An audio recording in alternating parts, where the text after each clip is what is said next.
আসসালামু আলাইকুম। আমি দিনা। আজকে একটা নতুন রেসিপি নিয়ে আসলাম। সবার কাছে খুবই পরিচিত গরুর ভুঁড়ি। খুব মজাদার একটি রান্না আপনাদের মাঝে শেয়ার করার জন্য চলে আসলাম। ভুঁড়িগুলো প্রথমে আমি ভালো করে পরিষ্কার করে কেটে ধুয়ে নিলাম। এরপরে পেঁয়াজ কুচি করলাম।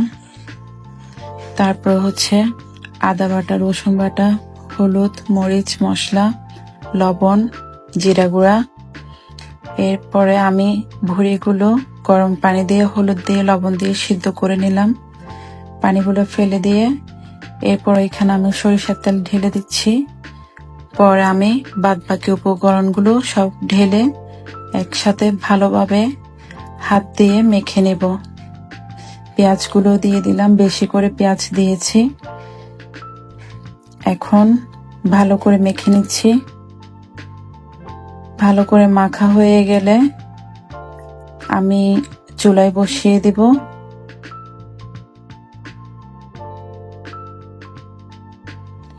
এরপর আমি চুলায় বসিয়ে দিলাম। এখন ঢাকনা উল্টে দেখছি হয়েছে কিনা। কিছুটা কষে আসলো। এখানে কোনো পরিমাণ আমি পানি ইউজ করি নাই। মশলা থেকে পানি বের হবে, ওই পানি দিয়ে এই রান্নাটা কমপ্লিট করা হবে। অনেকগুলো তেল উঠেছে।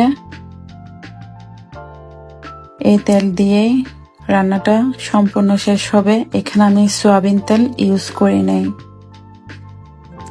সরিষার তেল দিয়েছি। কোনো প্রকার ঘিও দিই নাই। রান্নাটা করতে অনেক সময় লাগে, কিন্তু খেতে অসম্ভব মজা। আবার একদল লোক এসে বলবে, ছি এসব খাবার কেমনে খায়। খাবার নিয়ে বাজে মন্তব্য করবেন না। যাদের পছন্দ না তারা দূরে থাকুন। বাজে কোনো কমেন্ট করবেন না।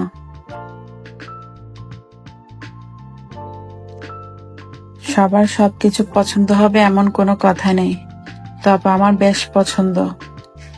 ভালো করে ধুয়ে সুন্দর করে সিদ্ধ করে পানিগুলো ফেলে দিয়ে মজা করে রান্না করতে পারলেই খাবারটা অনেক সুস্বাদু।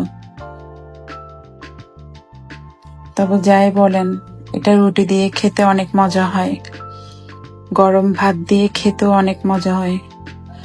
আমার রান্নাটা প্রায় শেষ পর্যায়ে চলে এসেছে। পানিগুলো শুকিয়ে গেছে। এখন তেলের উপর এই রান্নাটা কমপ্লিট করা হবে। আমার রান্নাটা প্রায় কমপ্লিট হয়ে গেছে।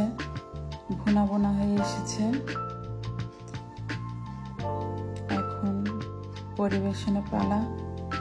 আজকে এতটুকুতে বিদায় নিচ্ছি। সবাই ভালো থাকবেন। আসসালামু আলাইকুম।